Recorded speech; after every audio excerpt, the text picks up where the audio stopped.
പരിശുദ്ധനായ ദൈവത്തിന് സ്തോത്രം. ഹല്ലേലൂയ. അനുഗ്രഹിക്കപ്പെട്ട ഒരു ചൊവ്വാഴ്ച കൂടി ദൈവം നമുക്ക് ദാനമായി നൽകി.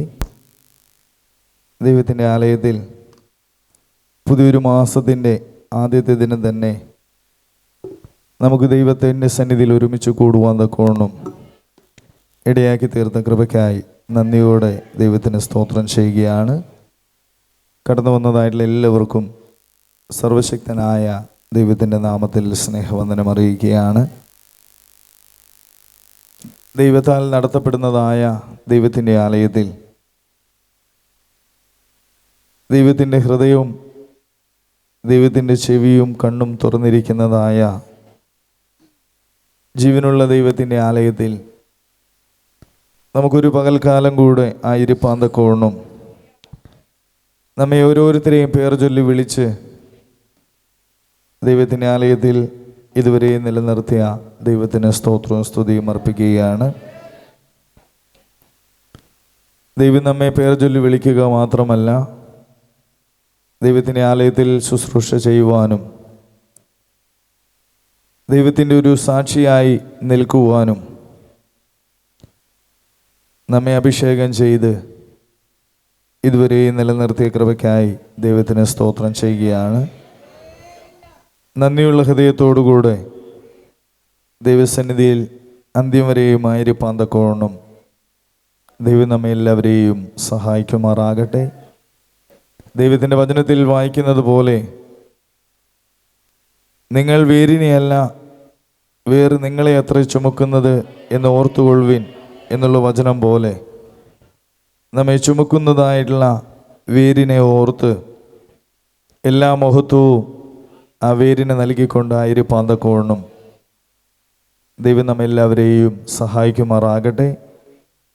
ഞാൻ എൻ്റെ മഹത്വം മറ്റൊരുത്തിനും എൻ്റെ സ്തുതി വിഗ്രഹങ്ങൾക്കും വിട്ടുകൊടുക്കുകയില്ല എന്ന് ദൈവത്തിൻ്റെ വചനത്തിൽ നാം വായിക്കുന്നു. ഒരിക്കലും നമ്മൾ ആരും മഹത്വം എടുക്കാതെ വണ്ണം സകല മഹത്വവും ദൈവത്തിന് നൽകിക്കൊണ്ട് ദൈവസന്നിധിയിൽ ഏറ്റവും താഴ്മയോടും വിനയത്തോടും കൂടെ നമുക്ക് അന്ത്യം വരെയും നിലനിൽക്കുവാൻ തക്കവണ്ണം സർവശക്തനായ ദൈവം നമ്മെ സഹായിക്കുമാറാകട്ടെ. അപ്പോസ്തലനായ പൗലോസ് പറയുന്നത് പോലെ, ഞാനാകുന്നത് ദൈവകൃപയാലാകുന്നു. അതുമാത്രം നമ്മുടെ ജീവിതത്തിൽ എന്നും ഓർക്കുവാനും അതെന്നും പറയുവാനും നമ്മളിന്നായിരിക്കുന്നതെല്ലാം ദൈവത്തിൻ്റെ കൃപയാകുന്നു. നമ്മുടെ കഴിവോ യോഗ്യതയോ യാതൊന്നുമല്ല എന്ന് ദൈവസന്നിധിയിൽ എപ്പോഴും നമ്മളത് ഉരുവിട്ടുകൊണ്ട് ആയിരിപ്പാൻ തക്കവണ്ണം ദൈവം നമ്മെല്ലാവരെയും സഹായിക്കുമാറാകട്ടെ. ലഭിച്ചതല്ലാതെ നമുക്ക് യാതൊന്നുമില്ല. ലഭിച്ചതെങ്കിലോ സ്വന്തം എന്ന പോലെ പ്രശംസിപ്പാനും നമുക്കില്ല. എല്ലാം ദൈവത്തിൻ്റെ ദാനവും എല്ലാം ദൈവത്തിൻ്റെ സ്നേഹമാകുന്നു. ആ ദൈവസ്നേഹത്തെ നമ്മൾ മുറുകെ പിടിച്ചുകൊണ്ട് ദൈവത്തിൻ്റെ കൽപ്പനകളെല്ലാം അനുസരിച്ചുകൊണ്ട് പൂർണ്ണ ഹൃദയത്തോടും മനസ്സോടും ആത്മാവോടും ശക്തിയോടും കൂടെ ദൈവത്തെ സ്നേഹിച്ചുകൊണ്ട് ഈ യാത്ര മുന്നോട്ട് പോകുവാൻ ദൈവം നമ്മെ സഹായിക്കുമാറാകട്ടെ. പൂർവ്വപിതാക്കന്മാർ യാത്ര ചെയ്തതുപോലെ, ദൈവത്തിൻ്റെ ദാസൻ യാത്ര ചെയ്തതുപോലെ യാത്ര ചെയ്യുവാൻ തക്കവണ്ണം നമ്മെല്ലാവരെയും സഹായിക്കുമാറാകട്ടെ. ഏലിയാവിൽ നിന്നും എലീശയുടെ മേൽ പുതപ്പ് വീണതുപോലെ നമ്മുടെ മേൽ ദൈവത്തിൻ്റെ പുതപ്പ് വീണിട്ടുണ്ട്. ദൈവം തിരഞ്ഞെടുത്തതായ ദൈവത്തിൻ്റെ ദാസനിലൂടെ ദൈവം നമ്മെ ഓരോരുത്തരെയും കണ്ടു, അഭിഷേകം ചെയ്തു. ഇന്നും ഏലിയാവിനോടൊപ്പം എലീശ യാത്ര ചെയ്തതുപോലെ മരണത്താലല്ലാതെ വേർപിരിയുവാൻ, ദൈവത്തിൽ നിന്ന് അകന്നു പോകുവാൻ ഒരിക്കലും ഇടവരാതെ വണ്ണം ദൈവത്തിൻ്റെ ആലയത്തിലും ദൈവത്തോടും ദൈവജനത്തോടും ചേർന്നുകൊണ്ട് നമുക്കായിരിക്കാൻ ദൈവം നമ്മെല്ലാവരെയും സഹായിക്കുമാറാകട്ടെ. നമുക്ക് ദൈവത്തിൻ്റെ വചനത്തിലേക്ക് നമുക്ക് കടന്നു വരാം. വളരെ ചുരുങ്ങിയ സമയം നിങ്ങളുടെ മുമ്പാകെ ഒരു വചനമായി നിൽപ്പാനായിട്ട് ആഗ്രഹിക്കുന്നു. യിരെമ്യാവിൻ്റെ പുസ്തകം 29-ാം അധ്യായം അതിൻ്റെ 7-ാമത്തെ വാക്യം നമുക്ക് വായിക്കാം. യിരെമ്യാ പ്രവാചകൻ്റെ പുസ്തകം 29-ാം അധ്യായം അതിൻ്റെ 7-ാമത്തെ വാക്യം. ഞാൻ നിങ്ങളെ ബദ്ധന്മാരായി കൊണ്ടുപോകുമാറാക്കിയ പട്ടണത്തിൻ്റെ നന്മ അന്വേഷിച്ച് അതിനുവേണ്ടി യഹോവയോട് പ്രാർത്ഥിപ്പിൻ. അതിന് നന്മയുണ്ടെങ്കിൽ നിങ്ങൾക്കും നന്മയുണ്ടാകും. ഹല്ലേലൂയ. ഇന്ന് നാം ദൈവസന്നിധിയിൽ കൂടി വന്നിരിക്കുന്നത് പ്രാർത്ഥിക്കുവാനാണ്. നമ്മുടെ പ്രാർത്ഥന ഇന്ന് യാചിക്കുന്നതെല്ലാം അനേകർക്ക് നന്മയായി തീരണം. ഇന്ന് നമ്മുടെ നന്മ നോക്കിയല്ല, നമുക്ക് ഗുണം വരേണ്ടതിനല്ല നമ്മൾ ദൈവസന്നിധിയിൽ ഇന്ന് കൂടി വന്നിരിക്കുന്നത്, അനേകർക്ക് നന്മ വരേണ്ടതിന് വേണ്ടിയാണ്. നമ്മൾ ഇന്ന് വരെയും പ്രാർത്ഥിച്ചതെല്ലാം സർവശക്തനായ ദൈവം നമുക്ക് നൽകി തന്നിട്ടുണ്ട്. നമ്മുടെ യോഗ്യതയോ കഴിവോ ശ്രേഷ്ഠതയോ ഒന്നുമല്ല, നമ്മുടെ വിശ്വാസമല്ല, ദൈവം നമ്മോട് കാണിച്ചതായിട്ടുള്ള മനസ്സലിവും ദൈവം നമ്മോട് കാണിച്ചതായിട്ടുള്ള സ്നേഹവും നിമിത്തമാണ് ഇതുവരെയും ദൈവം പ്രവർത്തിച്ചത്, ഇതുവരെയും നമ്മുടെ പ്രാർത്ഥനയ്ക്ക് ദൈവം മറുപടി നൽകിയത്. എന്നാൽ ഇന്നും നാം കടന്നു വന്നിരിക്കുന്നത് ദൈവസന്നിധിയിൽ പ്രാർത്ഥിക്കേണ്ടതിന് വേണ്ടിയാണ്.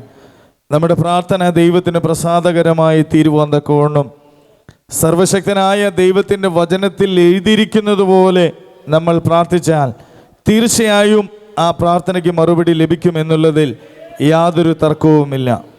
ഏലിയാവ് ദൈവസന്നിധിയിൽ പ്രാർത്ഥിച്ചപ്പോൾ മഴ പെയ്യാതിരിക്കുവാൻ അവൻ പ്രാർത്ഥിച്ചു. 3.5 വർഷം ദേശത്ത് മഴ പെയ്തില്ല. എന്നാൽ ഏലിയാവ് വീണ്ടും പ്രാർത്ഥിച്ചപ്പോൾ ദേശത്ത് മഴയെ നൽകി അനുഗ്രഹിച്ചവനാണ് ദൈവം. അതിന് കാരണം ഏലിയാവ് ദൈവം പറഞ്ഞതാണ് പറയുകയും ദൈവം പറഞ്ഞതിന് വേണ്ടിയാണ് പ്രാർത്ഥിക്കുകയും ചെയ്തത്. ഇന്ന് ദൈവസന്നിധിയിൽ നാം കടന്നു വന്നിരിക്കുന്നത് നമ്മുടെ യാതൊരു ആവശ്യങ്ങളും പറയുവാനല്ല, അനേകർക്ക് വേണ്ടി ദൈവസന്നിധിയിൽ പ്രാർത്ഥിക്കുവാനായിട്ട്. ഈ പ്രാർത്ഥനാ ദിവസം ദൈവം നമുക്ക് നൽകിയിരിക്കുന്നത് അപ്രകാരം ദൈവസന്നിധിയിൽ പ്രാർത്ഥിക്കേണ്ടതിന് വേണ്ടിയാണ്. അനേക കാര്യങ്ങൾ, അനേക വിഷയങ്ങൾ നമ്മുടെ മുമ്പാകെയുണ്ട്. ആ പ്രാർത്ഥിക്കുന്നതിനെല്ലാം മറുപടി നൽകുവാൻ, നമ്മുടെ പ്രാർത്ഥന കേൾക്കുവാൻ സർവശക്തനായ ജീവനുള്ള ദൈവം നമ്മുടെ മധ്യത്തിൽ കടന്നു വന്നിട്ടുണ്ട്.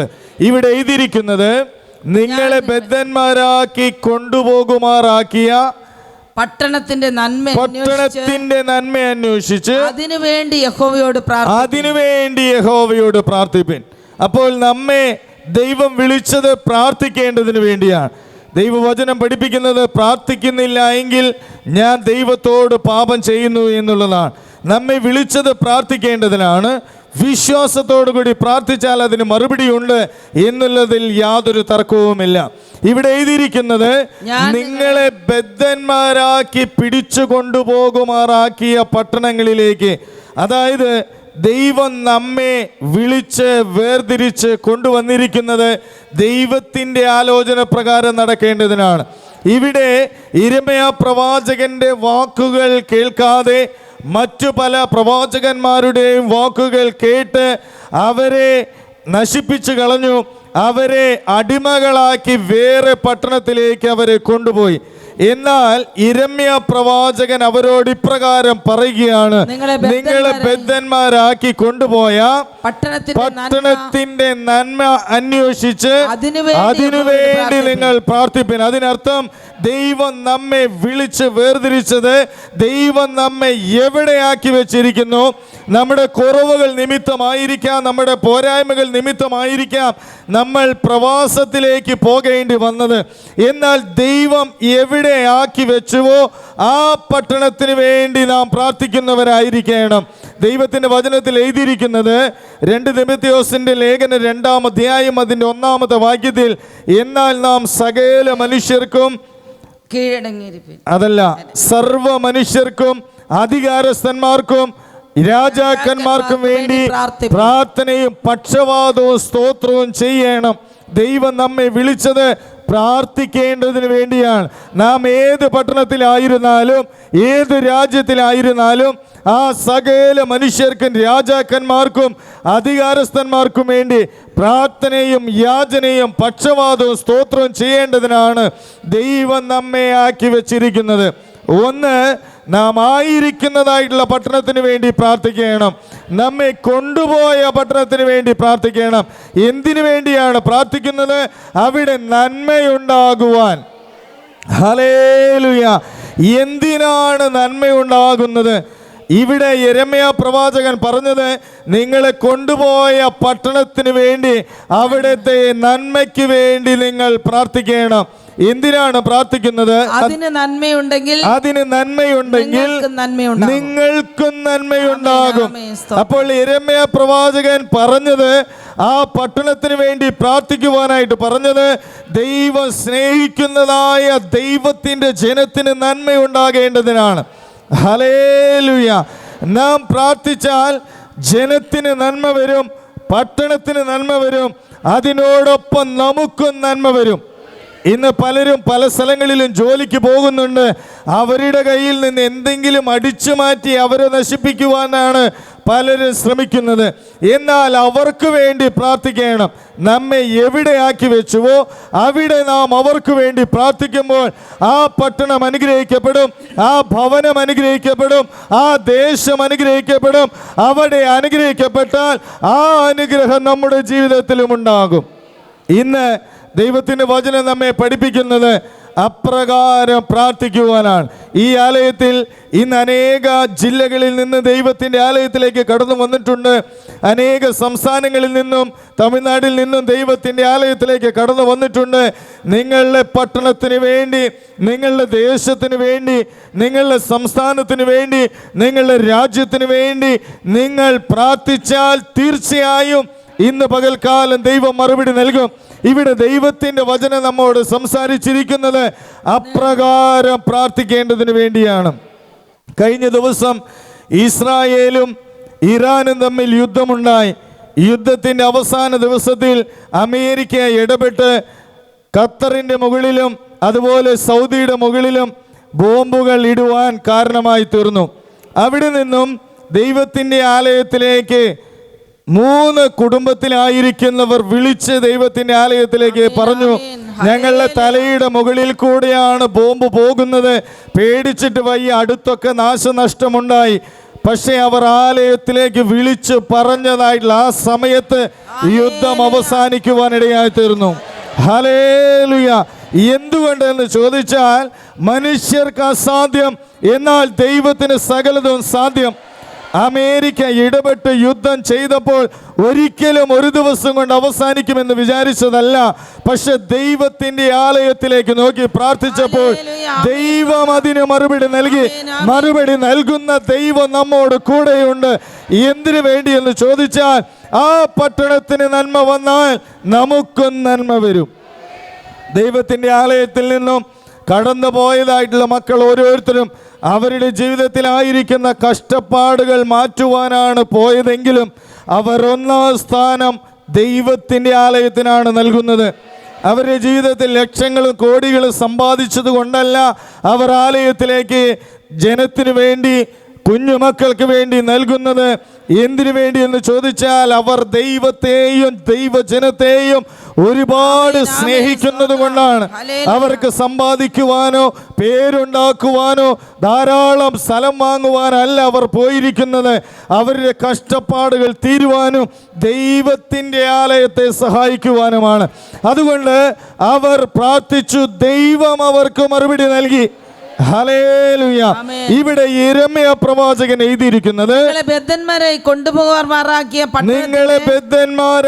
കൊണ്ടുപോകുമാറാക്കിയ പട്ടണത്തിന്റെ നന്മ അന്വേഷിച്ച് അതിനുവേണ്ടി യഹോവയോട് പ്രാർത്ഥിപ്പിൻ. അതിന് നന്മയുണ്ടെങ്കിൽ നിങ്ങൾക്കും നന്മ ലഭിക്കും. അപ്പോൾ നിങ്ങളെ പിടിച്ചുകൊണ്ടുപോയത് എൻ്റെ വാക്ക് അഥവാ സർവശക്തനായ ദൈവത്തിൻ്റെ വാക്ക് കേൾക്കാതിരുന്നത് കൊണ്ടാണ്. എന്നാൽ അവരെ സ്നേഹിക്കുന്നതായിട്ടുള്ള യെരമ്യാ പ്രവാചകന് പ്രകാരം പറയുന്നു, നിങ്ങളെ ആക്കി വെച്ചതായിട്ടുള്ള പട്ടണത്തിന് വേണ്ടി നിങ്ങൾ പ്രാർത്ഥിപ്പിൻ. അതിന് നന്മ ലഭിച്ചാൽ നിങ്ങൾക്ക് നന്മ ലഭിക്കും. അപ്പോൾ നിങ്ങളുടെ തെറ്റുകളെല്ലാം നിങ്ങൾ ഏറ്റുപറഞ്ഞ്, കുറവുകളും പോരായ്മകളും എല്ലാം ഏറ്റുപറഞ്ഞ് നിങ്ങളായിരിക്കുന്ന പട്ടണത്തിന് വേണ്ടി പ്രാർത്ഥിക്കുക. എവിടെ നാം ആയിരുന്നാലും, ഏത് പട്ടണത്തിലായിരുന്നാലും നാം മനസ്സിലാക്കേണ്ടത് നാം പരദേശികളാണ് എന്നുള്ളതാണ്. നമുക്കിവിടെ നിലനിൽക്കുന്നതായിട്ടുള്ള നഗരമില്ല, വരുവാനുള്ള നഗരമത്രേ നാം അന്വേഷിച്ച് പാർക്കുന്നത്. ഇവിടെ എവിടെയായിരുന്നാലും ദൈവനാമ മഹത്വത്തിനായി തീരണം.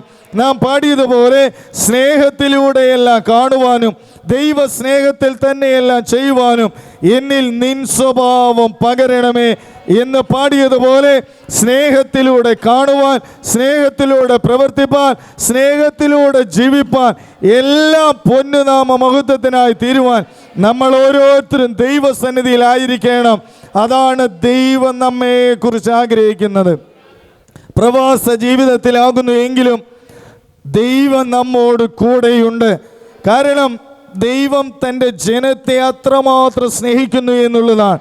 വഴിതെറ്റിപ്പോയാലും 100 ആടിൽ 1 കാണാതെ പോയാൽ കാണാതെ പോയതിൻ്റെ അടുക്കലേക്ക് തിരിഞ്ഞ് അതിനെ കണ്ടെത്തും വരെ അന്വേഷിക്കുന്ന നല്ല ഇടയനായ ദൈവമാണ് നമ്മുടെ ദൈവം.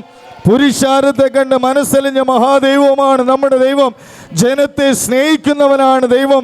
കഴിഞ്ഞ ആഴ്ചയിൽ ദൈവം സംസാരിച്ചതുപോലെ ദൈവം ഇത്രമാത്രം ഏറ്റവും അടുത്തിരിക്കുന്നതായിട്ടുള്ള ഒരു ജാതിയില്ല.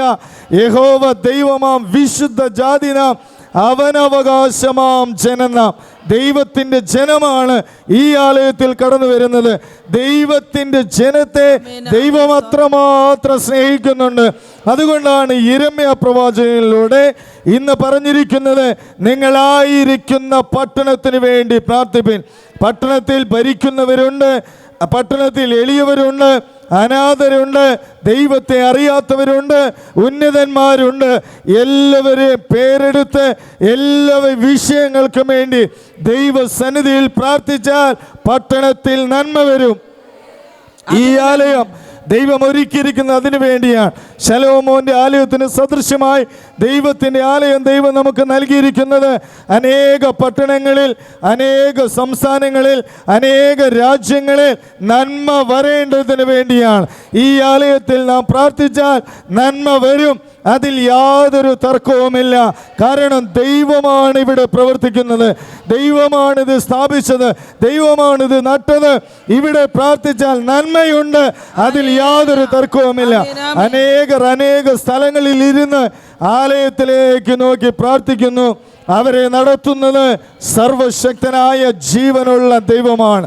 എന്നാൽ ഇവിടെ എഴുതിയിരിക്കുന്നതായിട്ടുള്ള വചനം, നിങ്ങളെ ബദ്ധന്മാരായി കൊണ്ടുപോകുമാറാക്കിയ പട്ടണത്തിന്റെ നന്മ അന്വേഷിച്ച് അതിനുവേണ്ടി യഹോവയോട് പ്രാർത്ഥിപ്പിൻ. അതിനുവേണ്ടി യഹോവയോട് പ്രാർത്ഥിപ്പിൻ. അതിന് നന്മയുണ്ടെങ്കിൽ നിങ്ങൾക്കും നന്മയുണ്ടാകും. പട്ടണത്തിന് നന്മയുണ്ടെങ്കിൽ നിങ്ങൾക്കും നന്മയുണ്ടാകും. അപ്പോൾ ഒന്ന്, നാം ആയിരിക്കുന്നതായിട്ടുള്ള സ്ഥലം, നാം പലരും പലയിടത്തു നിന്നും നമ്മുടെ തറവാടായിരിക്കുന്ന സ്ഥലത്തു നിന്നും ഓടി മറ്റ് പല സ്ഥലങ്ങളിലുമാണ് ഇന്നായിരിക്കുന്നത്. എന്നാൽ ഏത് പട്ടണത്തിലാണോ ആ പട്ടണത്തിന് വേണ്ടി നാം പ്രാർത്ഥിക്കണം. രണ്ടാമത്തെ കാര്യം, ദൈവത്തിൻ്റെ വചനം നമ്മെ പഠിപ്പിക്കുന്നത് നമ്മെ കൊണ്ടുപോകുമാറാക്കിയ പട്ടണത്തിന് വേണ്ടി പ്രാർത്ഥിക്കണം. ഒന്ന്, നാം ആയിരിക്കുന്നതായിട്ടുള്ള സ്ഥലത്തിന് വേണ്ടി പ്രാർത്ഥിക്കണം. രണ്ടാമത്തെ കാര്യം, നാം ബന്ധനത്തിലായിരുന്നപ്പോൾ നമ്മെ കൊണ്ടുവന്നതായ ദൈവത്തിൻ്റെ ആലയത്തിന് വേണ്ടി നാം പ്രാർത്ഥിക്കണം. ഇവിടെ എഴുതിയിരിക്കുന്നത്, ഒന്ന്, നിങ്ങളായിരിക്കുന്നതായിട്ടുള്ള പട്ടണത്തിന് വേണ്ടി പ്രാർത്ഥിക്കണം. രണ്ടാമത്, ദൈവം നമ്മോട് ഇന്ന് പകൽക്കാലം സംസാരിക്കുന്നത് ഈ പട്ടണത്തിന് വേണ്ടി പ്രാർത്ഥിക്കണം. ഈ പാലക്കാട് ജില്ലയിൽ വള്ളിയോട് എന്ന സ്ഥലത്ത് ഊശ്വര ഭൂമിയിൽ സർവശക്തനായ ദൈവത്തിന്റെ ആലയം സ്ഥാപിച്ചത് ഈ ആലയത്തിൽ നന്മയുണ്ടാകുവാനും ഈ ആലയത്തിലെ നന്മ ലോകത്തിന്റെ അറ്റത്തോളം എത്തപ്പെടുവാനാണ്. ദൈവം ഈ ആലയത്തിൽ ഒരു കാര്യം പറഞ്ഞിട്ടുണ്ട്, ഈ ലോകത്തിൽ ക്ഷാമം വന്നാലും പട്ടിണി വന്നാലും എൻ്റെ ആലയത്തിൽ ഒരു കുറവും ഉണ്ടാവുകയില്ല. എന്തുകൊണ്ടെന്ന് ചോദിച്ചാൽ, ഈ ആലയത്തിന് വേണ്ടി പ്രാർത്ഥിക്കുന്ന, അതിൻ്റെ നന്മയ്ക്ക് വേണ്ടി പ്രാർത്ഥിക്കുന്ന അനേകരെ കൊണ്ട് ഈ ആലയം നിറച്ചിരിക്കുന്നു. അതുകൊണ്ട് ഒരു കുറവും ഇവിടെ ഉണ്ടാവുകയില്ല. ഈ പട്ടണത്തിൽ നന്മയുണ്ടെങ്കിൽ, ഈ ആലയത്തിൽ നന്മയുണ്ടെങ്കിൽ അത് നിങ്ങൾക്കുള്ളതാണ്, ദൈവത്തിന്റെ ജനത്തിനുള്ളതാണ്, അത് ലോകത്തിനുള്ളതാണ്. നന്മയാകുന്ന കർത്താവിനെ ലോകത്തിന്റെ അറ്റത്തോളം എത്തിക്കുവാൻ ദൈവം ഒരുക്കിയതായ ദൈവത്തിന്റെ പട്ടണമാണ് ഈ പ്രാർത്ഥനാലയം. ഇവിടെ എഴുതിയിരിക്കുന്നത്, ആ പട്ടണത്തിന് വേണ്ടി യഹോവയോട് പ്രാർത്ഥിപ്പിൻ. യഹോവയോട് അതിന് പ്രാർത്ഥിപ്പിൻ. നന്മയുണ്ടെങ്കിൽ നിങ്ങൾക്ക് അതിന് നന്മയുണ്ടെങ്കിൽ നിങ്ങൾക്ക് നന്മയുണ്ടാകും. അതിനർത്ഥം ദൈവത്തിന്റെ ആലയത്തിൽ നന്മയ്ക്ക് യാതൊരു കുറവുമില്ല. വളരെ വ്യക്തമായിട്ട് നിങ്ങളോട് പറയുകയാണ്, ദൈവത്തിന്റെ ആലയത്തിൽ സ്ത്രീകളുടെ ബാത്റൂം പണി നടക്കുന്നു, അതേപോലെ കുട്ടികൾക്കുള്ള ഓഹരി കൊടുക്കണം. വളരെയേറെ വ്യാകുലപ്പെട്ടു. എന്നാൽ നന്മയ്ക്കൊരു കുറവും ദൈവത്തിന്റെ ആലയത്തിൽ ഇല്ല. ഞങ്ങളാണ് അവിശ്വാസം കാണിച്ചത്. കാരണം എന്തു ചെയ്യും, എപ്രകാരം നടക്കും, പലതിനെക്കുറിച്ച് വിചാരപ്പെട്ടു.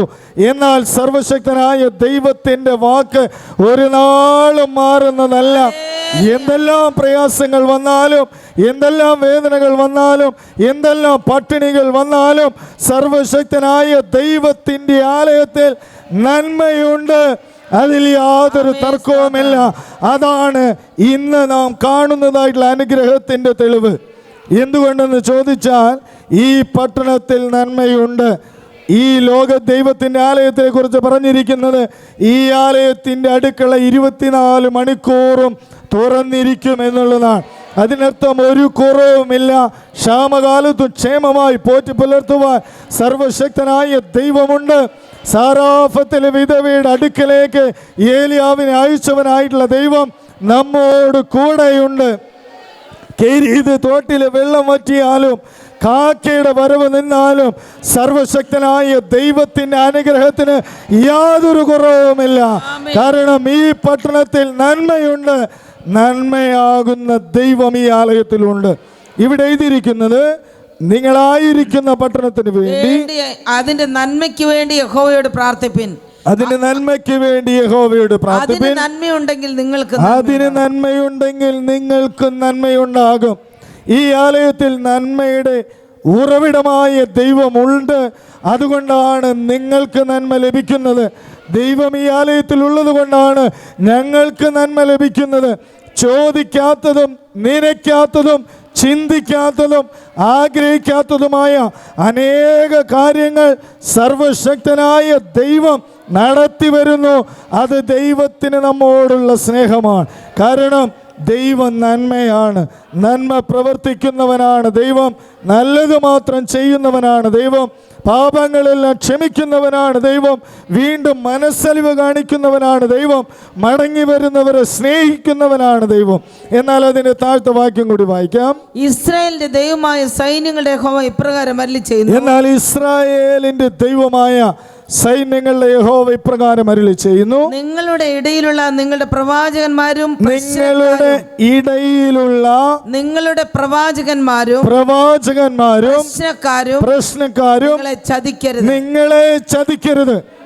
ഇന്ന് സർവശക്തനായ ദൈവത്തിന്റെ വചനം നമ്മോട് പറയുന്നത്, ഈ രമ്യ പ്രവാചകന്റെ വാക്കുകൾ കേൾക്കാതെ മറ്റു പല പ്രവാചകന്മാരുടെ വാക്കുകൾ കേട്ടതുകൊണ്ടാണ് പ്രവാസത്തിലേക്ക് പോകേണ്ടി വന്നത്. എന്നാൽ ഇരമ്യ പ്രവാചകനിലൂടെ ദൈവം വീണ്ടും സംസാരിക്കുകയാണ്, നിങ്ങളായിരിക്കുന്ന പട്ടണത്തിന് വേണ്ടി പ്രാർത്ഥിപ്പിൻ. ആ പട്ടണം മുഖേന നിങ്ങൾക്ക് നന്മ ലഭിക്കും. രണ്ടാമത്, ഇനി നിങ്ങൾ പാപത്തിലേക്ക് പോകാതെ, നാശത്തിലേക്ക് പോകാതെ, നിങ്ങളുടെ ഇടയിലുള്ള നിങ്ങളുടെ പ്രവാചകന്മാരും പ്രശ്നക്കാരും നിങ്ങളെ ചതിക്കരുത്. അപ്പോൾ ദൈവജനത്തെ തെറ്റിക്കുന്നതായിട്ടുള്ള രണ്ട് കൂട്ടരുണ്ട്. ഒന്ന് പ്രവാചകന്മാർ. കാരണം ഞാൻ അത് കണ്ടു, ഞാൻ ഇത് കണ്ടു, ഞാൻ ദർശനം കണ്ടു, ഞാൻ അപ്രകാരം കണ്ടു, ഞാൻ മല കണ്ടു, ഞാൻ പട്ടണം കണ്ടു, ഞാൻ പലതും കണ്ടു. രണ്ടാമത് പ്രശ്നക്കാർ, പ്രശ്നമുണ്ടാക്കുവാൻ മാത്രം നിൽക്കുന്നവർ, കുറ്റം കണ്ടുപിടിക്കുവാൻ മാത്രം നിൽക്കുന്നവർ, തെറ്റിക്കുവാൻ മാത്രം നിൽക്കുന്നവർ, ആടുകളെ തമ്മിൽ ഇടിപ്പിച്ചിട്ട് അതിലെ ചോര നക്കി കുടിക്കുവാൻ നിൽക്കുന്നതായിട്ടുള്ള ചെന്നായെ പോലെ പ്രശ്നങ്ങൾ ഉണ്ടാക്കുന്നവർ, അവരെ നിങ്ങൾ സൂക്ഷിച്ചുകൊള്ളുവിൻ. ഇവിടെ എഴുതിയിരിക്കുന്നത്, നിങ്ങളുടെ ഇടയിലുള്ള വേറെ ഏതെങ്കിലും സ്ഥലത്തുള്ളവരല്ല, വേറെ ഏതെങ്കിലും ഭാഗത്തുള്ളവരല്ല, നിങ്ങളുടെ ഇടയിലുള്ള നിങ്ങളുടെ പ്രവാചകന്മാരും നിങ്ങളുടെ പ്രവാചകന്മാർ, നിങ്ങളുടെ ഇടയിലുള്ള നിങ്ങളുടെ പ്രവാചകന്മാർ. ഇന്ന് നിങ്ങളോട് പറയുവാനായിട്ടുള്ളത്, ആരെയും പ്രവാചകന്മാരായി കാണരുത്. ദൈവത്തിൻ്റെ ആലയത്തിൽ നിങ്ങൾക്ക് അന്ത്യം വരെയും ദൈവത്തോടൊപ്പം യാത്ര ചെയ്യണമെങ്കിൽ പല പ്രവാചകന്മാരും പല പ്രവചനവും നിങ്ങളോട് പറയും. പല പ്രവചനവും നിങ്ങൾ കേട്ടിട്ടുണ്ടാകാം, പല പ്രവചനത്തിൻ്റെ പുറകെ നിങ്ങൾ പോയിട്ടുണ്ടാകാം. എന്നാൽ ദൈവത്തിൻ്റെ വചനം ഇപ്രകാരം, ഈ ആലയത്തിൽ ദൈവം വാനസേനയോടുകൂടെ താഴ്ന്നിറങ്ങി വന്ന് ഇപ്രകാരം പറഞ്ഞിരിക്കുന്നു, എൻ്റെ വചനത്തിലേക്ക് നിങ്ങൾ തിരിയുക, എൻ്റെ വചനത്തിലേക്ക് നിങ്ങൾ തിരിയുക. പ്രവചനത്തിൻ്റെ പുറകെ നിങ്ങൾ പോകരുത്, ഭാഷക്കാരുടെ പുറകെ നിങ്ങൾ പോകരുത്, ജ്ഞാനത്തിൻ്റെ പുറകെ നിങ്ങൾ പോകരുത്, ഒരു സഭയുടെ പുറകെ നിങ്ങൾ പോകരുത്. എൻ്റെ വചനത്തിലേക്ക് നിങ്ങൾ തിരിഞ്ഞു വരിക, എൻ്റെ വചനത്തിലേക്ക് നിങ്ങൾ തിരിഞ്ഞു വരിക. ഈ വചനം മാത്രമേ നമ്മെ അക്കരെ നാടെത്തിക്കുകയുള്ളൂ. പ്രവാചകന്മാരും ഉപദേശകന്മാരും അനേകരുണ്ടാകാം, പക്ഷെ അതൊന്നും നമ്മെ അക്കരയ്ക്ക് എത്തിക്കുകയില്ല. ദൈവത്തിൻ്റെ വചനം ജീവനും ചൈതന്യമുള്ള വചനം മാത്രമേ നമ്മെ അക്കരെ നാട് എത്തിക്കുകയുള്ളൂ.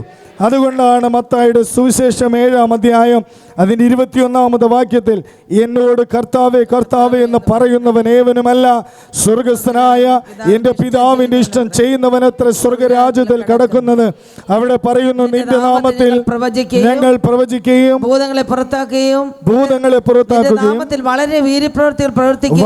വളരെ വീര്യപ്രവൃത്തികൾ പ്രവർത്തിക്കുകയും ചെയ്തു എന്ന് പലരും ആ നാളിൽ എന്നോട് പറയും. ഞാൻ അവരോട് ഒരു നാളും നിങ്ങളെ അറിഞ്ഞിട്ടില്ല, അധർമ്മം പ്രവർത്തിക്കുന്നവരെ എന്നെ വിട്ടു പോകുവൻ. അപ്പോൾ പ്രവാചകന്മാരുടെ പുറകെ നിങ്ങൾ പോകരുത്. ഒന്ന്, നിങ്ങളുടെ ഇടയിലുള്ള ഈ ലോകത്തിൽ ഒരുപാട് പ്രവാചകന്മാരും പ്രശ്നക്കാരുമുണ്ട്. എന്നാൽ അതിനെക്കുറിച്ചല്ല ദൈവത്തിൻ്റെ ആലയത്തിൽ പഠിപ്പിക്കുന്നത്. ദൈവം തൻ്റെ ദാസനായ യിരെമ്യാവിൽ കൂടെ ദൈവത്തിൻ്റെ ജനത്തോട് പറയുന്നു, നിങ്ങളുടെ ഇടയിലുള്ള നിങ്ങളുടെ പ്രവാചകന്മാരും ഇസ്രായേൽ മക്കളോടുകൂടെ മോശയോടുകൂടെ ഉണ്ടായിരുന്നതായിട്ടുള്ള ഒരു പ്രവാചകനാണ്, ആരുടെ പേര് മറന്നു, അഹരോൻ. ഒരു പ്രവാചകനാണ്, മോശയോടുകൂടെ ഉണ്ടായിരുന്ന ഒരാളാണ് അഹരോൻ. എന്നാൽ മോശ ദൈവത്തിൻ്റെ പർവ്വതത്തിൽ പ്രാർത്ഥിക്കുവാൻ, ദൈവത്തിൻ്റെ കൽപ്പനകൾ എഴുതുവാനായിട്ട് മുകളിലേക്ക് പോയപ്പോൾ അഹരോൻ്റെ അടുക്കൽ വന്നു. അഹരോൻ പറഞ്ഞു, നിങ്ങളെല്ലാവരും സ്വർണമെല്ലാം എൻ്റെ അടുക്കൽ കൊണ്ടുവരിക, നമുക്കൊരു വിഗ്രഹമുണ്ടാക്കി അതിനെ ആരാധിക്കാം. ഇവിടെ മോശ ദൈവസന്നിധിയിൽ നിന്ന് ദൈവത്തിൻ്റെ കൽപ്പനകളെല്ലാം എഴുതി വാങ്ങി പുറത്തേക്ക് വന്നപ്പോൾ വലിയൊരു ആഘോഷം കാണുവാൻ ഇടയായി തീർന്നു. എന്നാൽ ആഘോഷിക്കുന്നത് സർവശക്തനായ ദൈവത്തെ ആയിരുന്നില്ല, ഉണ്ടാക്കിയതായിട്ടുള്ള കാളക്കുട്ടിയാണ്. അതുകൊണ്ട് നിങ്ങളുടെ ഇടയിലുള്ള നിങ്ങളുടെ പ്രവാചകന്മാരും പ്രശ്നക്കാരും, രണ്ടാമത് പ്രശ്നക്കാർ, ദൈവത്തിൻ്റെ ആലയത്തെ കുറ്റം പറയുന്നതായിട്ടുള്ള പ്രശ്നക്കാർ. രണ്ടുപേരുടെ അടുക്കലും സംസാരിച്ചിട്ട് ഒരുവന്റെ കുറ്റം ഇവരുടെ കുറ്റം അവരോടും അവരുടെ കുറ്റം ഇവരോടും പറയുകയും ദൈവത്തിൻ്റെ ആലയത്തിൽ ആരാധിക്കാതെ വണ്ണം അവരെ പുറകിലേക്ക് മാറ്റുകയും തെറ്റായ വഴിയിലേക്ക് കൊണ്ടുപോവുകയും ഇതിനേക്കാൾ നല്ലതാണ് അതെന്ന് പറയുന്നതായിട്ടുള്ള അവരെല്ലാവരും പ്രശ്നക്കാരാണ്. ദൈവത്തിൻ്റെ ആലയത്തിൽ എല്ലാ സന്തോഷത്തോടുകൂടെ സഹിക്കുന്നവരാണ് ദൈവത്തിൻ്റെ മക്കൾ. ഒരു ലഡ്ഡു കിട്ടിയില്ല എന്നോ ഒരു ജിലേബി കിട്ടിയില്ല എന്നോ പറഞ്ഞ് പിന്മാറുന്നവരല്ല ദൈവത്തിൻ്റെ മക്കൾ. ദൈവത്തിൻ്റെ ആലയത്തിൽ സ്നേഹത്തോടുകൂടെ എല്ലാം സഹിച്ച് എല്ലാം ക്ഷമിച്ച് എല്ലാം പുറത്ത് മുന്നോട്ട് പോകുന്നവരാണ്. സർവശക്തനായ ദൈവത്തിന്റെ മക്കൾ. ഇവിടെ എഴുതിയിരിക്കുന്നത് നിങ്ങളുടെ ഇടയിലുള്ള നിങ്ങളുടെ പ്രവാചകന്മാരും പ്രശ്നക്കാരും നിങ്ങളെ ചതിക്കരുത്. ഇന്ന് ദൈവത്തിന് പറയുവാനായിട്ടുള്ളത്, ദൈവത്തിന്റെ വചനമുഖാന്തരം നിങ്ങളോട് പറയുവാനായിട്ടുള്ളത്, ആരും നിങ്ങളെ ചതിക്കരുത്. സർപ്പം ഹവയെ ഉപായത്താൽ ചതിച്ചതുപോലെ നിങ്ങളുടെ മനസ്സ് ക്രിസ്തുവിനോടുള്ള ഏകാഗ്രതയും നിർമ്മലതയും വിട്ട് വഷളായി പോകുമോ എന്ന് ഞാൻ ഭയപ്പെടുന്നു. അപ്പോൾ സർപ്പം ചതിക്കുവാൻ എപ്പോഴും കൂടെയുണ്ട്. നമ്മെ നശിപ്പിക്കുവാൻ, നമ്മെ പുറകിലേക്ക് മാറ്റുവാൻ ദൈവവചനം പഠിപ്പിക്കുന്നത് കഴിയുമെങ്കിൽ വൃതന്മാരെയും അവൻ തെറ്റിക്കുമെന്നുള്ളതാണ്. സാധാരണക്കാരായ വ്യക്തികളെ അല്ല പിശാച് ലക്ഷ്യമിടുന്നത്, വൃതന്മാരെ, ദൈവത്തോടൊപ്പം ഇരിക്കുന്നതായ, ഏറ്റവും അടുത്തിരിക്കുന്നതായിട്ടുള്ള വൃതന്മാരെയാണ് അവൻ തെറ്റിക്കുന്നത്. അവരെ തെറ്റിച്ചിട്ടേ കാര്യമുള്ളൂ എന്ന് പിശാചിന് വളരെ വ്യക്തമായിട്ടറിയാം. അതുകൊണ്ട് ആരും നിങ്ങളെ ചതിക്കരുത്. അതിന് താഴത്തെ വാക്യം, നിങ്ങൾ കാണുന്ന സ്വപ്നങ്ങളെ കൂട്ടാക്കുകയും അരുത്. നിങ്ങൾ കാണുന്ന സ്വപ്നങ്ങളെ നിങ്ങൾ കൂട്ടാക്കുകയും അരുത്. ഞാൻ ഇന്ന സ്വപ്നം കണ്ടു, അതുകൊണ്ട് എനിക്ക് ഇന്നത് വരും. അതിനെപ്പറ്റി ചിന്തിച്ച് വ്യാകുലപ്പെട്ട് നിരാശപ്പെട്ട് പലരോടും പറഞ്ഞ് പല പണിക്കന്മാരുടെ അടുക്കൽ പോയി അതെന്താണാവോ ആ അർത്ഥം, ആ സ്വപ്നത്തിൻ്റെ അർത്ഥം. അങ്ങനെ നിങ്ങൾ കാണുന്ന സ്വപ്നങ്ങളെക്കുറിച്ച് നിങ്ങൾ അവരെ സ്വപ്നങ്ങളെ കൂട്ടാക്കുകയും അരുത്. ആ സ്വപ്നങ്ങൾ നിങ്ങൾ കൂട്ടാക്കുകയും അരുത്. അവർ എന്റെ നാമത്തിൽ നിങ്ങളോട് ഭോഷ്ക് പ്രവചിക്കുന്നു. അവർ എന്റെ നാമത്തിൽ, പിശാചിന്റെ നാമത്തിലല്ല, എന്റെ നാമത്തിൽ നിങ്ങളോട് ഭോഷ്ക് പ്രവചിക്കുന്നു. ഞാൻ അവരെ അയച്ചിട്ടില്ല എന്ന് യഹോവയുടെ അരുളപ്പാട്. ആരോടാണ് ദൈവം സംസാരിക്കുന്നത്?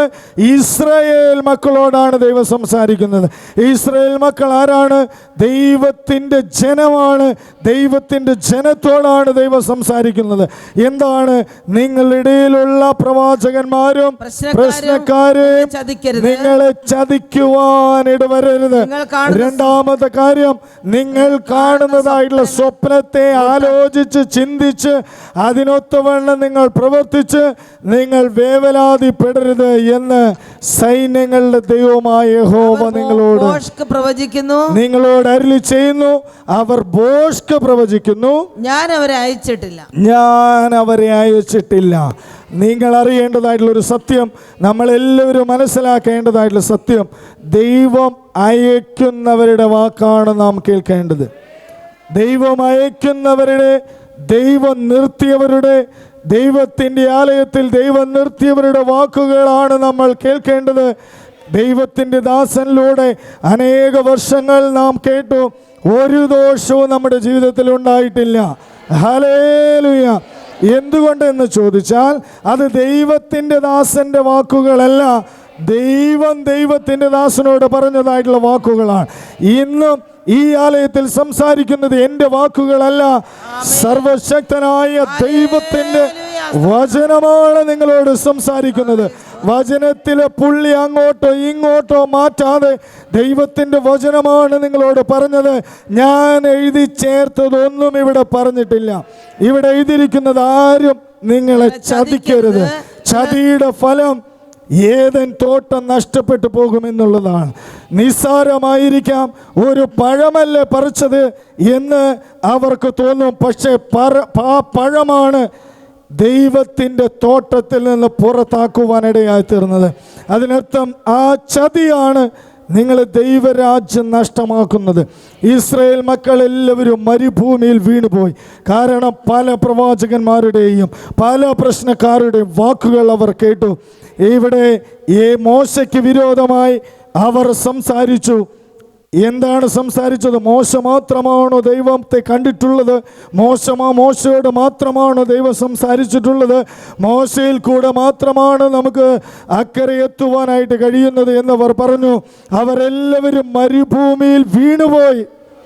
എന്തുകൊണ്ടെന്ന് ചോദിച്ചാൽ ചതിയിലകപ്പെട്ടു പോയി.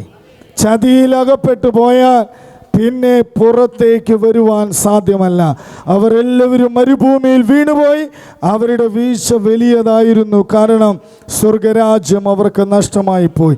സ്വർഗരാജ്യം നഷ്ടമാകുവാൻ നമ്മുടെ ജീവിതത്തിൽ ഇടവരരുത്.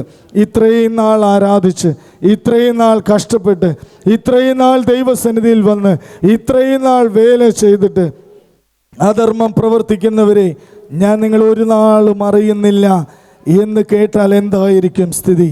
എന്തുകൊണ്ടെന്ന് ചോദിച്ചാൽ, ചതിയിൽ അകപ്പെട്ടു പോകരുത്. വ്യാജ ദർശനങ്ങളിൽ വ്യാജ പ്രവാചകന്മാരുടെ വാക്കുകൾ കേൾക്കാതെ, പ്രശ്നക്കാരുടെ വാക്കുകൾ കേൾക്കാതെ, 3 സ്വപ്നങ്ങൾക്കൊത്തവണ്ണം പ്രവർത്തിക്കാതെ, 4 ദൈവമയക്കാത്തവരുടെ വാക്കുകൾ കേട്ട് നിങ്ങൾ പോകരുത്. ദൈവസന്നിധി നിങ്ങൾക്ക് നഷ്ടമായി പോകും. എന്നാൽ അതിൻ്റെ താഴത്തെ വാക്യം വായിക്കാം. യഹോവ ഇപ്രകാരം അരുളി ചെയ്യുന്നു, 70 സംവത്സരം കഴിഞ്ഞ ശേഷമേ ഞാൻ നിങ്ങളെ സന്ദർശിച്ച് ഈ സ്ഥലത്തേക്ക് മടക്കി വരുത്തുമെന്ന് നിങ്ങളോട് എൻ്റെ വചനം ഞാൻ നിവർത്തിക്കുകയുള്ളൂ. അപ്പോൾ 70 വർഷത്തിന് ശേഷം എൻ്റെ അടുക്കലേക്ക് നിങ്ങൾ മടക്കി വരുത്തും. ഈ വചനം നമ്മെ പഠിപ്പിക്കുന്നത്, ദൈവവചനത്തിൽ എഴുതിയിരിക്കുന്നത് 7, 10 ഏറെയായാൽ 80 മാത്രമേ ഉള്ളൂ.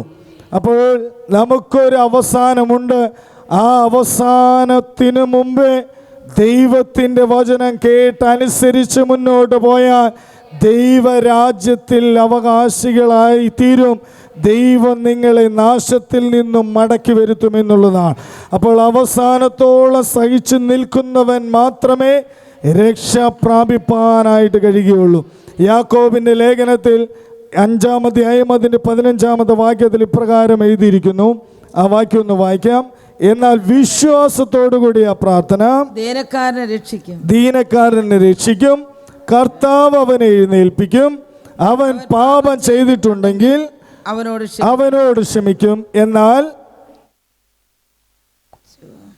യാക്കോബ് 5-ാം അധ്യായം അതിൻ്റെ 15 മുതൽ ഒന്ന് വായിക്കും. എന്നാൽ വിശ്വാസത്തോടു കൂടിയ പ്രാർത്ഥന ദീനക്കാരനെ രക്ഷിക്കും. എന്നാൽ നിങ്ങൾക്ക് രോഗശാന്തി അവൻ പാപം ചെയ്തിട്ടുണ്ടെങ്കിൽ അവനോട് ക്ഷമിക്കും. രോഗശാന്തി വരേണ്ടതിന് തമ്മിൽ പാപങ്ങളെ ഏറ്റുപറഞ്ഞ് ഒരുവന് വേണ്ടി ഒരുവൻ പ്രാർത്ഥിപ്പിൻ. നീതിമാന്റെ ശ്രദ്ധയോടുകൂടിയ പ്രാർത്ഥന വളരെ ഫലിക്കുന്നു. ഏലിയാവ് നമുക്ക് സമസ്വഭാവമുള്ള മനുഷ്യനായിരുന്നു. മഴ പെയ്യാതിരിക്കേണ്ടതിന് അവൻ പ്രാർത്ഥനയിൽ അപേക്ഷിച്ചു. 3 സംവത്സരവും 6 മാസവും മഴ പെയ്തില്ല. അവൻ വീണ്ടും പ്രാർത്ഥിച്ചപ്പോൾ ആകാശത്ത് നിന്ന് മഴ പെയ്തു. ഭൂമിയിൽ ധാന്യം വിളഞ്ഞു. അപ്പോൾ പാപങ്ങളെ ഏറ്റുപറഞ്ഞു പ്രാർത്ഥിക്കണം. ദൈവസന്നിധിയിൽ ദൈവം മടക്കി വരുത്തും. തമ്മിൽ പാപങ്ങളെ ഏറ്റുപറഞ്ഞ് പ്രാർത്ഥിക്കണം. ഏലിയാവിനെ പോലെ പ്രാർത്ഥിക്കണം.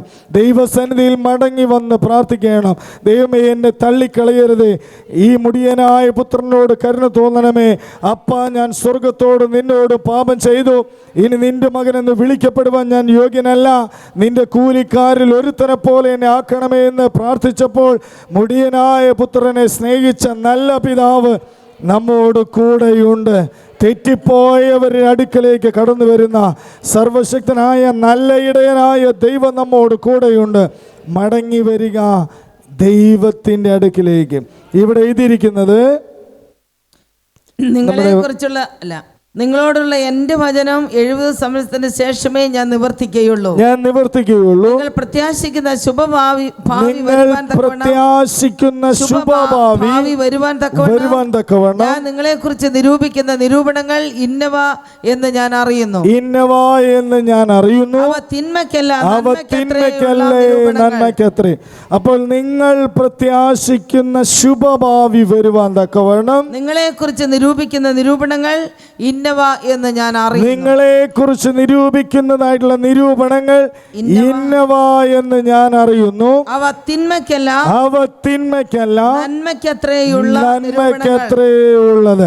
അതിനർത്ഥം ദൈവം നന്മയ്ക്ക് വേണ്ടി പ്രവർത്തിക്കുന്നവനാണ്. നിങ്ങൾ പ്രത്യാശിക്കുന്ന ശുഭഭാവി വരുവാൻ തക്കവണ്ണം ദൈവം പറഞ്ഞതുപോലെ നിങ്ങൾ പ്രവർത്തിച്ചാൽ ദൈവം നിങ്ങളെക്കുറിച്ച് നിരൂപിക്കുന്നതായിട്ടുള്ള നിരൂപണങ്ങൾ അത് സഫലമായി തീരും. അത് നമ്മുടെ തിന്മയ്ക്കല്ല, അത് നമ്മുടെ നന്മയ്ക്കത്രേ ഉതകുന്നത്. അപ്പോൾ ദൈവം നമ്മുടെ നന്മയ്ക്ക് വേണ്ടി പ്രവർത്തിക്കുന്നവനാണ്. ദൈവം നമുക്ക് നന്മ പ്രവർത്തിക്കണമെങ്കിൽ ദൈവം പറഞ്ഞതുപോലെ നാം പ്രവർത്തിക്കുന്നവരായിരിക്കണം. എന്തുകൊണ്ടാണ് എനിക്ക് തിന്മ വന്നത്, എന്തുകൊണ്ടാണ് എനിക്ക് ഇപ്രകാരം വന്നത്? ദൈവം പറഞ്ഞത് പ്രവർത്തിക്കാത്തത് കൊണ്ടാണ്, ദൈവത്തിൻ്റെ വാക്ക് വിശ്വസിക്കാത്തത് കൊണ്ടാണ്, ദൈവം പറഞ്ഞതുപോലെ ചതിയിൽ അകപ്പെട്ടു പോയത് കൊണ്ടാണ് നമുക്ക് തിന്മ വന്ന് ഭവിക്കുന്നത്. എന്നാൽ നിങ്ങൾ പ്രത്യാശിക്കുന്ന ശുഭഭാവി വരുവാൻ തക്കവണ്ണം ഞാൻ നിങ്ങളെക്കുറിച്ച് തിന്മയ്ക്കല്ല നിരൂപിക്കുന്നതായിട്ടുള്ള നിരൂപണങ്ങൾ ഇന്നവ എന്ന് ഞാൻ അറിയുന്നു. അത് തിന്മയ്ക്കല്ല, അത് തിന്മയ്ക്കല്ല, നന്മയ്ക്കത്രയുള്ള നിരൂപണങ്ങൾ, നന്മയ്ക്കത്രയുള്ള നിരൂപണങ്ങൾ എന്ന് യഹോവയുടെ അരുളപ്പാട്. നമുക്ക് അതിന്റെ താഴ്ത്ത വാക്യം കൂടി വായിക്കാം. നിങ്ങൾ എന്നോട് അപേക്ഷിച്ച് എൻ്റെ സന്നിധിയിൽ വന്ന് പ്രാർത്ഥിക്കുകയും, നിങ്ങൾ എൻ്റെ സന്നിധിയിൽ വന്ന് എന്നോട് അപേക്ഷിച്ച് പ്രാർത്ഥിക്കുകയും ഞാൻ നിങ്ങളുടെ പ്രാർത്ഥന കേൾക്കുകയും ചെയ്യും. ഞാൻ നിങ്ങളുടെ പ്രാർത്ഥന കേൾക്കുകയും ചെയ്യും. അപ്പോൾ എവിടെയാണ് നാം പ്രാർത്ഥിക്കേണ്ടത്? എൻ്റെ സന്നിധിയിൽ വന്ന്. ഇന്ന് നാം ദൈവത്തിൻ്റെ സന്നിധിയിലാണ് കടന്നു വന്നിരിക്കുന്നത്. സ്വർഗം എൻ്റെ സിംഹാസനവും ഭൂമി എൻ്റെ പാദപീഠവുമാകുന്നു എന്ന് അരുളി ചെയ്തതായിട്ടുള്ള ദൈവത്തിൻ്റെ പാദപീഠത്തിങ്കലാണ് നാം കടന്നു വന്നിരിക്കുന്നത്. രണ്ടാമത്, ദൈവം സ്ഥാപിച്ചതായ ദൈവത്തിൻ്റെ ആലയത്തിലാണ് നാം കടന്നു വന്നിരിക്കുന്നത്. മൂന്നാമത്, നമുക്കെപ്പോഴും ധൈര്യത്തോടുകൂടി അപേക്ഷിപ്പാൻ, ധൈര്യത്തോടുകൂടി കടന്നു വരുവാൻ ദൈവത്തിൻ്റെ കൃപാസനം ദൈവം നമുക്ക് ഒരുക്കിയിരിക്കുന്നു.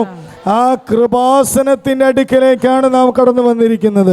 അതുകൊണ്ട് ഇവിടെ എഴുതിയിരിക്കുന്നത്, അപേക്ഷിച്ച് എൻ്റെ സന്നിധിയിൽ വന്ന് പ്രാർത്ഥിക്കുകയും ഞാൻ നിങ്ങളുടെ പ്രാർത്ഥന കേൾക്കുകയും ചെയ്യും.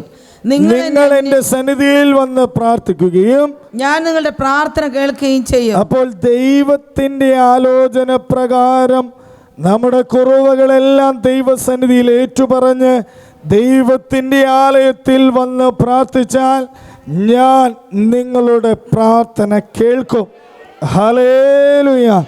ദൈവത്തിൻ്റെ വാഗ്ദത്തമാണ് അവിടെ നമുക്ക് കാണുവാനായിട്ട് കഴിയുന്നത്. ഞാൻ പറഞ്ഞതുപോലെ പ്രശ്നക്കാരെയും വ്യാജ പ്രവാചകന്മാരെയും ഭോഷ്ക് പറയുന്നവരെയും നിങ്ങൾ അകറ്റി നിർത്തിക്കൊണ്ട് ഞാൻ പറഞ്ഞതായിട്ടുള്ള വചനം നിങ്ങൾ മുറുകെ പിടിച്ചുകൊണ്ട് ദൈവത്തിൻ്റെ സന്നിധിയിൽ നിങ്ങളായിരിക്കുന്നതായിട്ടുള്ള പട്ടണങ്ങൾക്ക് വേണ്ടി നിങ്ങൾ പ്രാർത്ഥിച്ചാൽ പട്ടണത്തിൽ നന്മ ലഭിക്കുമ്പോൾ ആ നന്മ നിങ്ങൾക്ക് ലഭിക്കുവാൻ കാരണമായി തീരും. മാത്രമല്ല, നിങ്ങളോട് പറഞ്ഞതുപോലെ നിങ്ങളത് അപ്രകാരം ചെയ്യുകയും എൻ്റെ സന്നിധിയിൽ കടന്നു വന്ന് നിങ്ങൾ പ്രാർത്ഥിക്കുകയും ഞാൻ നിങ്ങളുടെ പ്രാർത്ഥന കേൾക്കുകയും ചെയ്യും. അപ്പോൾ ദൈവജനത്തിൻ്റെ പ്രാർത്ഥന കേൾക്കുന്നു. ദൈവസന്നിധിയിൽ കടന്നു വരുന്നവരുടെ പ്രാർത്ഥന അവൻ കേൾക്കുന്നു. ദൈവവചനം അനുസരിക്കുന്നവരുടെ പ്രാർത്ഥന അവൻ കേൾക്കുന്നു. അവൻ്റെ സന്നിധിയിൽ കടന്നു വന്നാൽ, ധൈര്യത്തോടുകൂടെ കടന്നു വന്നാൽ, പാപങ്ങളെ ഏറ്റുപറഞ്ഞ് കടന്നു വന്നാൽ, തമ്മിൽ പാപങ്ങളെ ഏറ്റുപറഞ്ഞ് പ്രാർത്ഥിച്ചാൽ ഞാൻ അവരുടെ പ്രാർത്ഥന കേൾക്കും. അടുത്ത വാക്യം കൂടി നമുക്ക് വായിക്കാം. എന്നെ അന്വേഷിക്കും, പൂർണ്ണ ഹൃദയത്തോടെ അന്വേഷിക്കുമ്പോൾ നിങ്ങൾ എന്നെ കണ്ടെത്തും. നിങ്ങൾ എന്നെ അന്വേഷിക്കും, എന്നാൽ പൂർണ്ണ ഹൃദയത്തോടു കൂടി അന്വേഷിക്കുമ്പോൾ നിങ്ങൾ എന്നെ കണ്ടെത്തുവാൻ ഞാൻ ഇടയാക്കും. അതിനർത്ഥം നമ്മെ പൂർണ്ണ ഹൃദയത്തോടുകൂടി അന്വേഷിക്കുവാൻ ദൈവത്തിൻ്റെ പരിശുദ്ധാത്മാവ് നമ്മുടെ മേൽ വരുമെന്നുള്ളതാണ്. ദൈവത്തിൻ്റെ വാക്ക് കേട്ടനുസരിച്ചാൽ ദൈവം നമുക്ക് അനുകൂലമാണ്. ദൈവം നമുക്ക് അനുകൂലമായിരുന്നാൽ എല്ലാ നന്മയും നമ്മോടൊപ്പമുണ്ടാകും. എല്ലാ നന്മയുടെയും ഉറവിടമായ ദൈവം നമ്മോട് കൂടെയുണ്ടെങ്കിൽ നമ്മെ പൂർണ്ണതയിലേക്ക് അവൻ എത്തിക്കുമെന്നുള്ളതാണ്. നിങ്ങൾ എന്നെ പൂർണ്ണ ഹൃദയത്തോടുകൂടി അന്വേഷിച്ചാൽ എന്നെ കണ്ടെത്തും. അപ്പോൾ ദൈവത്തിൻ്റെ ആലയത്തിൽ ദൈവം വാനസേനയോടുകൂടെ താഴ്ന്നിറങ്ങി വന്ന് ഇപ്രകാരം പറഞ്ഞിട്ടുണ്ട്, നിങ്ങൾ എന്നോടൊപ്പം 5 അടി നടക്കുവാനായിട്ട് ആഗ്രഹിച്ചാൽ 5നെ 50 തീർക്കുവാൻ ഞാൻ നിങ്ങളോട് കൂടെ ഉണ്ടാകും. അപ്പോൾ ആഗ്രഹിക്കുന്ന ആത്മാവിനെ അവൻ തൃപ്തിപ്പെടുത്തുമെന്നുള്ളതാണ്.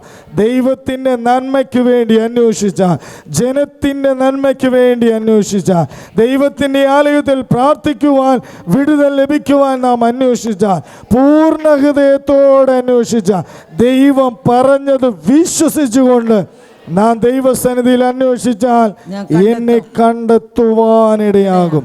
മാത്രമല്ല, അതിൻ്റെ താഴത്തെ വാക്യത്തിൽ വായിക്കുന്നത്, ഞാൻ നിങ്ങളുടെ പ്രവാസം മാറ്റും, ഞാൻ നിങ്ങളെ നീക്കിക്കളഞ്ഞിരിക്കുന്ന സകല ജാതികളിൽ നിന്നും എല്ലാ ഇടങ്ങളിൽ നിന്നും നിങ്ങളെ ശേഖരിച്ച് ഞാൻ നിങ്ങളെ വിട്ടുപോകുമാറാക്കിയ സ്ഥലത്തേക്ക് തന്നെ മടക്കി വരുത്തും. ഞാൻ നിങ്ങളെ വിട്ടുപോകുമാറാക്കിയ സ്ഥലത്തേക്ക് മടക്കി വരുത്തും. അപ്പോൾ ദൈവസന്നിധി വിട്ടുപോയാൽ ദൈവം നിങ്ങളെ വിട്ടു എന്നുള്ളതാണ്. ഹല്ലേലൂയ. ഈ വചനം നമ്മെ പഠിപ്പിക്കുന്നത് ദൈവസന്നിധി വിട്ടുപോയാൽ ദൈവം വിട്ടുപോയി എന്നുള്ളതാണ്. ഇന്ന് ദൈവസന്നിധി വിട്ടുപോകുവാൻ നമുക്കിടവരരുത്. ആ വാക്യം നിങ്ങളെല്ലാവരും വളരെ ശ്രദ്ധയോടുകൂടി വായിക്കണം. ആ വാക്യം ഒരിക്കൽ കൂടി വായിക്കാം. ഞാൻ നിങ്ങളുടെ പ്രവാസം മാറ്റും, ഞാൻ നിങ്ങളെ നിങ്ങളുടെ പ്രവാസം മാറ്റും, ഞാൻ നിങ്ങളെ നീക്കിക്കളഞ്ഞിരിക്കുന്ന സകല ജാതികളിൽ നിന്നും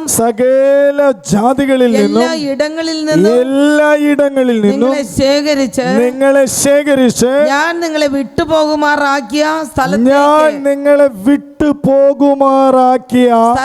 സ്ഥലത്തേക്ക് തന്നെ ഞാൻ മടക്കി വരുത്തും എന്ന് യഹോവയുടെ അരുളപ്പാട്. അപ്പോൾ രക്ഷ എവിടെയാണ്? അനുഗ്രഹം എവിടെയാണ്? ദൈവം ഇന്ന് പകൽക്കാലം സംസാരിക്കുന്നത്, ആ വചനം നിങ്ങൾ അനുസരിച്ചാൽ നിങ്ങളെ വിട്ടുപോകുമാറാക്കിയ സ്ഥലത്തേക്ക് ഞാൻ മടക്കി വരുത്തും. അപ്പോൾ രക്ഷ എവിടെ നിന്നാണ് ലഭിക്കുന്നത്? വിട്ടുപോയതായിട്ടുള്ള സ്ഥലത്തേക്ക് മടങ്ങി വരുമ്പോൾ. ഹല്ലേലൂയ. എവിടെയാണ് മുടിയനായ പുത്രന് രക്ഷ ലഭിച്ചത്? അവൻ ഹൃദയത്തിൽ പറഞ്ഞപ്പോൾ ദൈവം അവൻ്റെ പാപം ക്ഷമിച്ചു.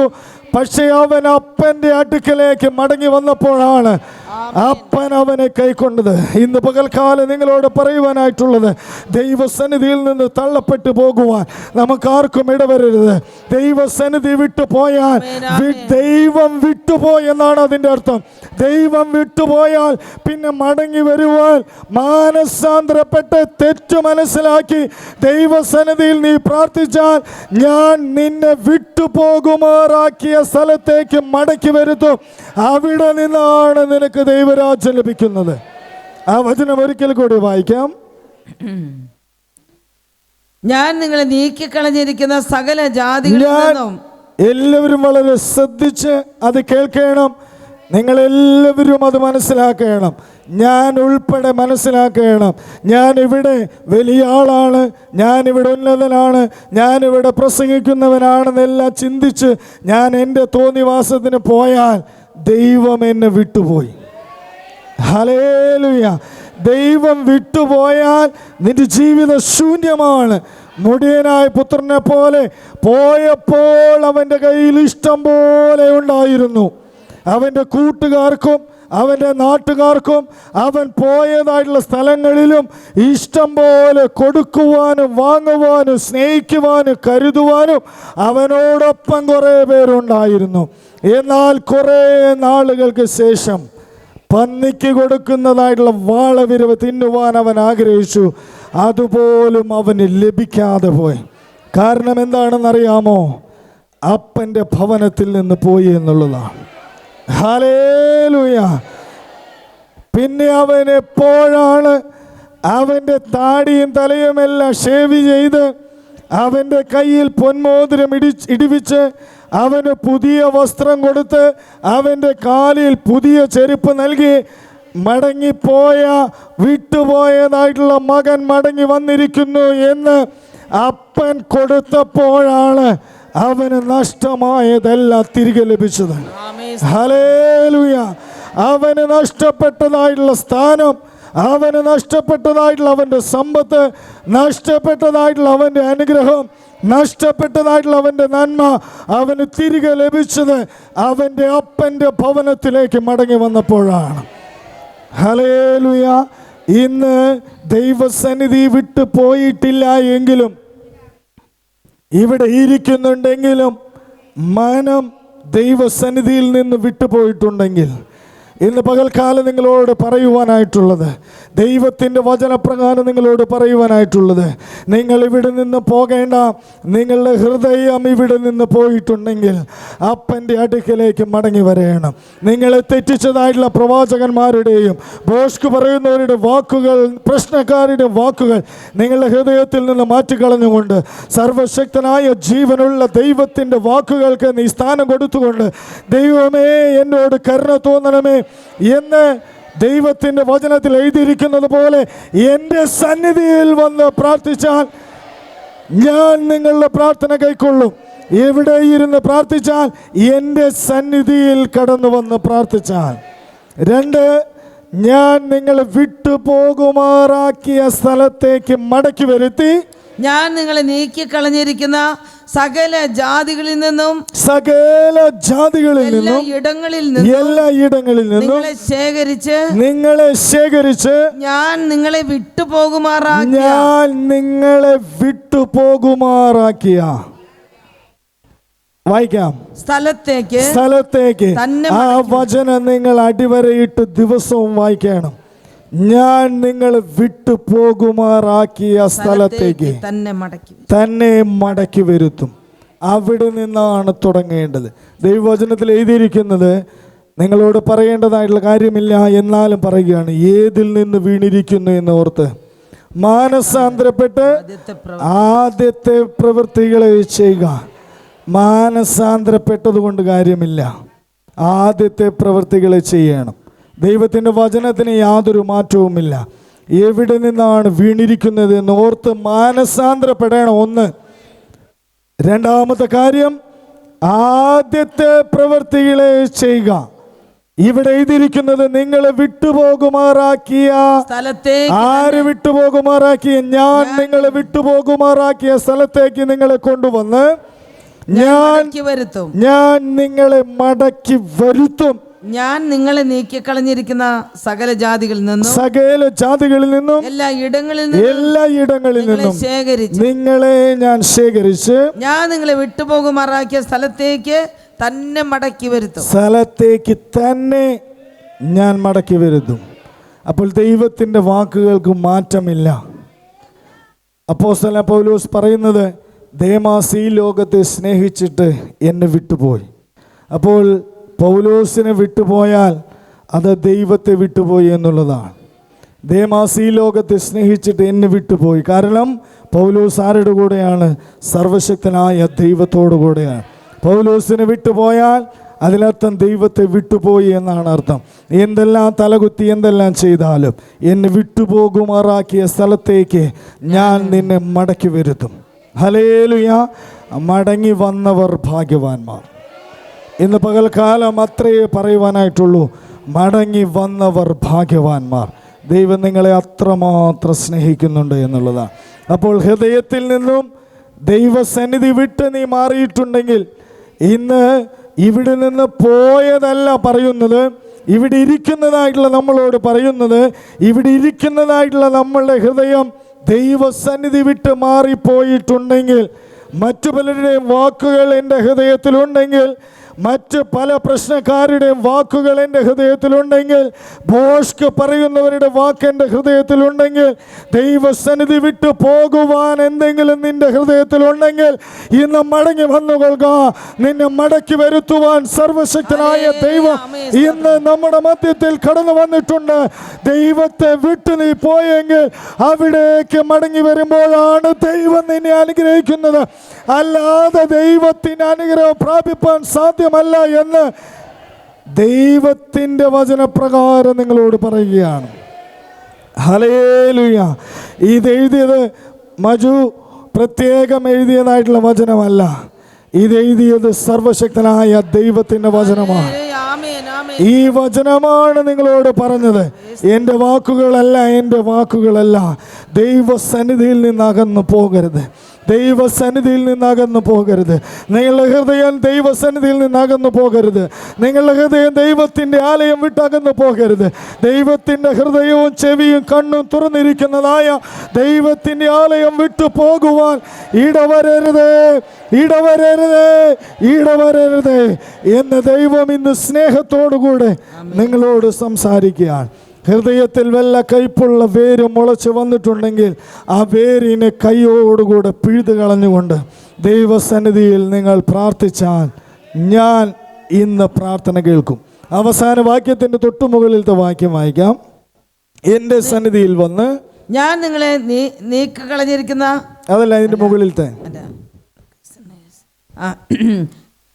ഞാൻ നിങ്ങളോട് അപേക്ഷിച്ച് എൻ്റെ സന്നിധിയിൽ വന്ന് പ്രാർത്ഥിക്കുകയും എൻ്റെ സന്നിധിയിൽ വന്ന് പ്രാർത്ഥിക്കുകയും ഞാൻ നിങ്ങളുടെ പ്രാർത്ഥന കേൾക്കുകയും ചെയ്യും. എൻ്റെ സന്നിധിയിൽ വന്ന് പ്രാർത്ഥിക്കുകയും ഞാൻ നിങ്ങളുടെ പ്രാർത്ഥന കേൾക്കുകയും ചെയ്യും. നിങ്ങൾ എന്നെ അപ്പോൾ ദൈവത്തിൻ്റെ സന്നിധിക്ക് വലിയ വിലയുണ്ട്. ദൈവത്തിൻ്റെ ആലയത്തിന് വലിയ വിലയുണ്ട്. അതുകൊണ്ടാണ് ആലയത്തിലേക്ക് നോക്കി പ്രാർത്ഥിച്ചാൽ വിടുതൽ ലഭിക്കുന്നത്. അപ്പോൾ ആലയത്തിലേക്ക് നോക്കി പ്രാർത്ഥിച്ചാൽ വിടുതൽ ലഭിക്കുന്നു എങ്കിൽ ആലയത്തിൽ ദൈവത്തിൻ്റെ സന്നിധിയിൽ കടന്നു വന്ന് നിങ്ങളുടെ ഹൃദയം പൂർണ്ണ ഹൃദയത്തോടുകൂടെ ദൈവത്തെ അന്വേഷിച്ച് ദൈവസന്നിധിയിൽ കടന്നു വന്ന് നിങ്ങൾ പ്രാർത്ഥിച്ചാൽ എത്രമാത്രം പ്രാർത്ഥന ദൈവം കേട്ട് മറുപടി നൽകുമെന്നുള്ളതാണ്. ഒരിക്കലും നമ്മുടെ ബുദ്ധി കൊണ്ട് ചിന്തിച്ചാൽ യുദ്ധം അവസാനിക്കുകയില്ല. എന്നാൽ ഒറ്റ രാത്രി കൊണ്ട് അവർ പറഞ്ഞത് ആലയത്തിലേക്ക് വിളിച്ചു പറഞ്ഞ് അല്പസമയം കഴിഞ്ഞപ്പോൾ തന്നെ യുദ്ധം അവസാനിച്ചു, ഞങ്ങൾ ജോലിക്ക് പോയി. ആരാണ് പ്രവർത്തിച്ചത്? എനിക്കാണോ മഹത്വം? അല്ല, എൻ്റെ ദൈവത്തിനാണ് മഹത്വം. ഞാൻ പ്രാർത്ഥിച്ചിട്ടാണോ അത് കേട്ടത്? അല്ല, ദൈവത്തിൻ്റെ ആലയത്തിൽ അവർ പ്രാർത്ഥിച്ചു.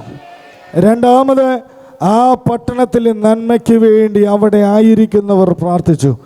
ദൈവം പ്രാർത്ഥനയ്ക്ക് മറുപടി നൽകി. നമ്മുടെ ദൈവം ജീവിക്കുന്ന ദൈവമാണ്. നമ്മുടെ ദൈവം ജീവിക്കുന്ന ദൈവമാണ്.